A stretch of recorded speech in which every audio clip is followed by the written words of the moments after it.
On Thursday, November 16th, as part of a monthly meeting of the Bennington County Regional Commission, about 50 people filled most of the Sandgate Town Hall to hear about a proposal to transfer a large parcel of property, nearly 2,900 acres, that straddles the towns of Rupert and Sandgate and is currently owned by the Conservation Fund, a nonprofit organization based in Arlington, Virginia.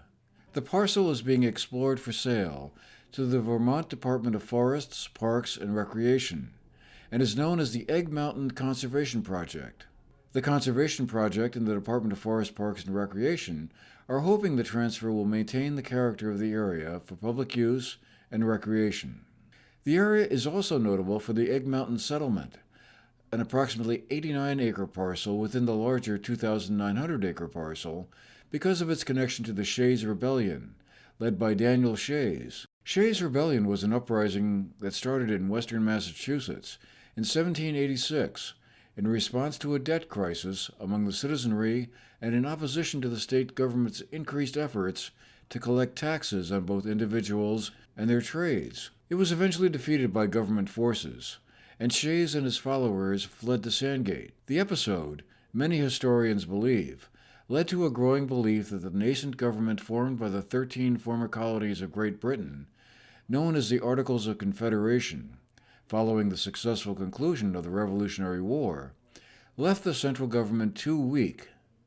Shays' Rebellion and other discontents led to the Constitutional Convention of 1787, held in Philadelphia, which pounded out the Constitution the country is still organized around, and which features a stronger central government alongside more local and state governments. Sally Manikian, the Vermont and New Hampshire representative for the Conservation Fund, explained. Egg Mountain was part of a larger acquisition of 23,000 acres in 3 states. There was a teeny tiny portion of Massachusetts, believe it or not, once owned by the Coe family, a vast timberland ownership that many of you knew for generations, and meant to feed the turning mill in Berlin. And this was the last of the ownership, the highest and best use forest. And we bought them to buy time, most of which in New York is going to the state of New York. And here in Vermont, these are large, I call them Mama Bear, Papa Bear properties, 4 properties in New York, 2 large ones, 1 in Sandgate, 1 in Arlington, and 2 smaller ones, 1 in Sandgate and 1 in Arlington. And what make these properties very special is a lot of what I hope we're going to talk about today, which is the opportunities to create public access for hunting, pedestrian, fishing, walking, the opportunities to protect things that are loved around here, open space, water integrity, bat and kill, I hear is pretty important. But then also the importance of the property being available for timber harvest. There's a lot of conservation options out there, and those can go in a lot of different directions. But I think the one that really struck me the most about this property is what Jim chose to open with, is the integrity of the historic resource on the property. When I first before we even purchased the property, the forester for Coe said to me, like, oh, there's some cellar holes up there. But like, I had no indication, he gave no indication how extensive of a settlement existed up there and how important it was, not just for the state of Vermont, but also for the nation. And while we've held it for 7 years, we haven't been sitting idle, and I'm so thrilled that Kelly's able to present from the Archaeological Conservancy, because for the first part of our ownership, I really focused on trying to figure out like what's the best way to steward those resources. If we just conserve the property, it's not historic conservation. This is really an important historic preservation opportunity. But the question on the minds of several of the Sandgate residents attending the meeting was the tax impact of the transfer. Years they make an adjustment in this to. Yep. So if you're up there, I mean, are there things that you can do up there, not you, but can be done on this property that are unforeseen? And, you know, like a whole bunch of people are breaking their legs fixing up them roads and stuff, and you gotta go up and get them, so every 3 years you kind of adjust for that, right? So I'm hearing the concern about the tax rates in the room, and that, so I assume if this is VCHB funds, that is this part of the Vermont Climate Action Plan rollout and 30 by 30 goals? Because that seems like if you project that out over by 2030, we're trying to conserve 30% of lands, that those tenths of a cent start to add up. Does the state have a plan on how to deal with that shortfall in revenue in the education budget if we're going to be conserving 30% of Vermont's lands and taking it out of working lands in production. I assume a lot of it will end up in arrangements like this, either with NGOs or the state. So what's the plan there? The state would pay a payment in lieu of taxes, or pilot, to the town to compensate for the loss of the tax revenue it had been receiving for the property, but it might not be an equivalent sum, leaving the taxpayers of Sandgate to make up the difference, if any. The larger parcel of two. Yeah. Do you want a map? There's a map. So that means if they require it, then we have to pay taxes on it afterwards. So the state does not pay property taxes, but we do make that payment in lieu of taxes, the pilot payment. But as the town of Sandgate, we can levy this and say no, right? So we ask for town support in all acquisition. But we can say no to this. Correct, yeah. And not have taxes pounded onto us. So in other words, we're gonna have to have a vote here in town of Sandgate saying no. Because other than that, our taxes are gonna go up then. we make a payment in lieu of taxes to compensate the town for any So if lost y'all taxes. say yes to this, then our taxes are gonna go up. You All right, I'm receive- done. Thank you.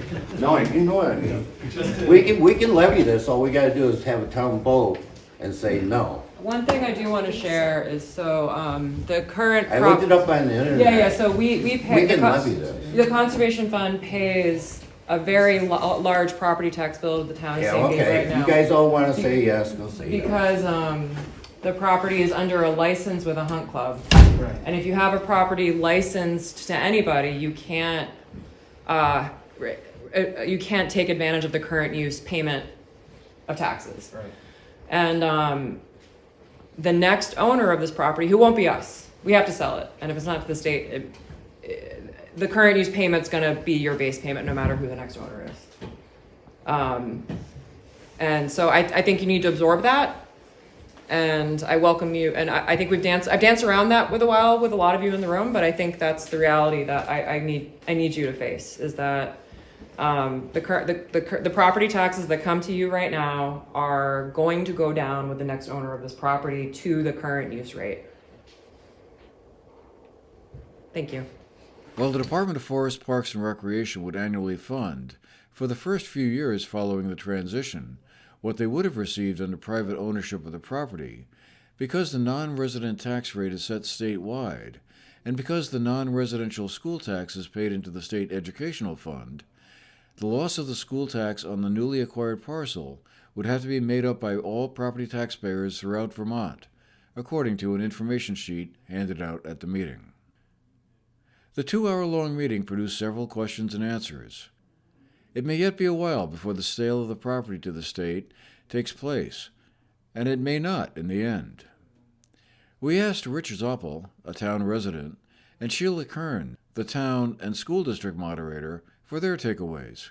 Well, I'm for the land going into the state land because it's good for the town and it'll prevent people from buying it and developing it. My concern is that the agreement between the state and the conservatory wants to sell it, the state has to come up with the money to do it, and that's the question I have.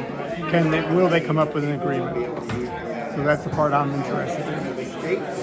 I feel that probably the state Forest and Parks FPR ownership of the property is the best we can get.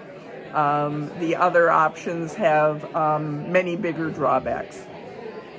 It seems like there's a lot of concern in there about the tax implications of all of this. The tax implications are not simple because the notion of the base rate that's then adjusted, it does try to keep pace with the property value increases and assessment increases, but it's not synced exactly, and so there's a possibility for it lagging in relation to what the assessments would be. We also spoke with Bethany Olmsted, a director with the Conservation Fund, about her takeaway. I mean, I think we would like to see this property be placed in a position where it can be a continue to provide community benefits, and be available for the community to be able to recreate and use it, and still have the opportunity for the forest to continue to be managed sustainably for forest products to support the local economy, and also to make sure that the historical resources and cultural resources that are still on this property outside of the boundaries of what the Archaeological Society has already acquired can continue to be stewarded and conserved appropriately over the long term. And so finding that solution that works for the community as well as the resources and the values that this forest holds is what's the most important outcome that we're seeking. Property transfers of this size and complexity take a while to process, so nothing is likely to change soon. But if successful, a large swath of territory which had been off limits to hikers, hunters, and other fans of outdoor recreation, to say nothing of the historic Shays Rebellion site, could become more accessible. For the GNAT-TV News Project, I'm Andrew McKeever.